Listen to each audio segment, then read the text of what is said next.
Haleluya, selamat pagi saudara-saudara. Mari sama-sama kita kembali merenungkan firman Tuhan sebagai makanan untuk rohani kita yang memberi kekuatan dan semangat yang baru kepada kita. Puji Tuhan, masih kisah di seputar Paskah, kematian, kebangkitan, kenaikan Yesus ke sorga.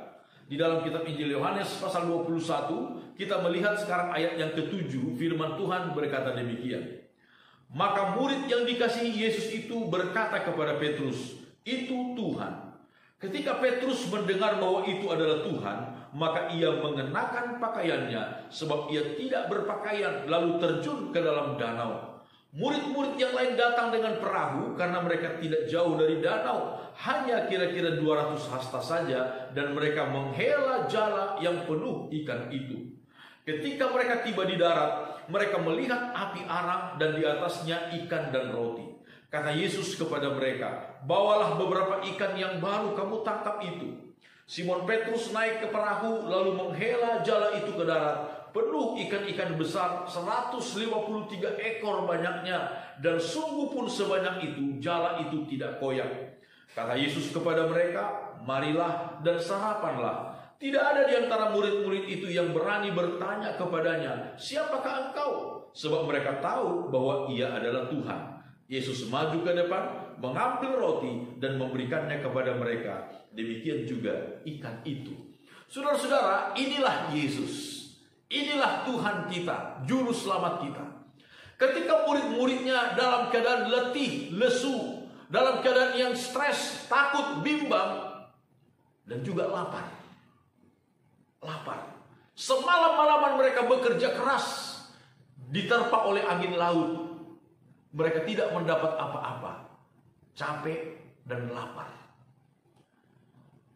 Tetapi pada saat yang sangat-sangat yang kritis, Yesus datang kepada mereka, memberikan solusi, memberikan jalan keluar, memberikan jawaban atas segala keperluan hidup mereka. Ketika mereka menangkap begitu banyak ikan, Yohanes sadar itu adalah Yesus, itu adalah Tuhan. Lalu dia berkata kepada Petrus, "Petrus, itu adalah Tuhan." Dengan segera mereka pergi, meninggalkan apa yang mereka tangkap itu. Petrus berenang. Dia tidak lagi menunggu sampai ke darat. Dia berenang, lompat ke laut, ke danau itu. Dia berenang mendapatkan Yesus. Saudara-saudara, dan apa yang terjadi? Kita melihat firman Tuhan berkata, ketika mereka tiba di darat, Yesus sedang memanggang ikan dan roti. Luar biasa.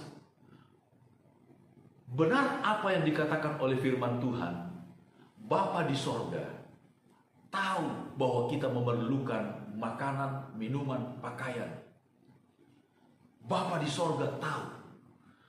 Ketika Yesus berbicara di dalam Injil Matius pasal 6, mulai dari ayat 25, Yesus berkata, "Jangan kamu khawatir."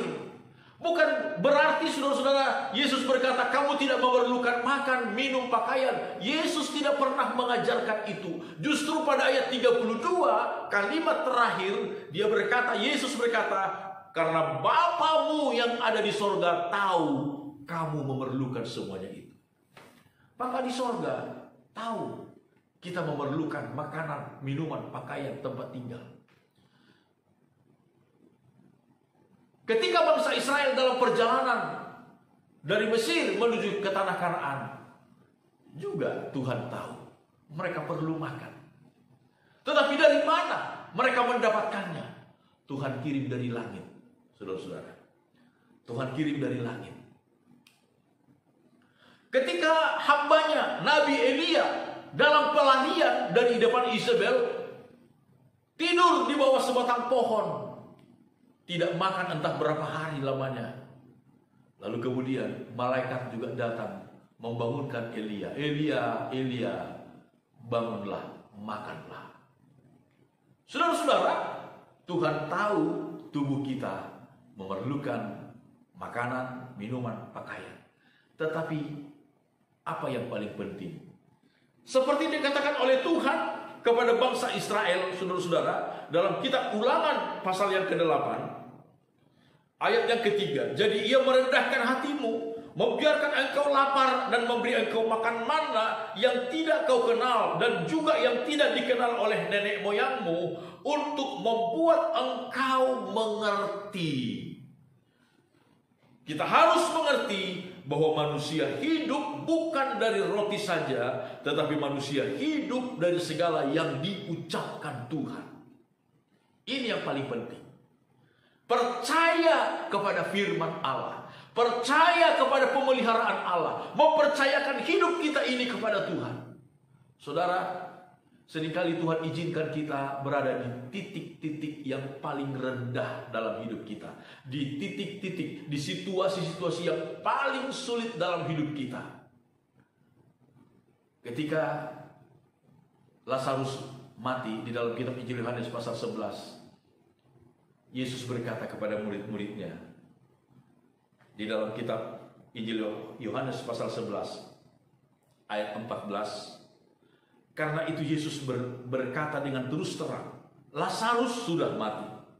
Tetapi syukurlah aku tidak hadir pada waktu itu, sebab demikian lebih baik bagimu, supaya kamu dapat belajar percaya. Supaya kamu dapat belajar percaya. Seringkali Tuhan izinkan kita pada situasi-situasi yang paling sulit. Seperti yang dialami oleh Lazarus. Dia harus mati supaya murid-murid yang lain belajar percaya. Saudara, ingat, Tuhan sanggup memelihara kita dengan caranya. Haleluya. Tuhan sanggup menolong saudara dan saya dengan caranya. Hanya saja yang Tuhan minta adalah belajar percaya kepada Tuhan.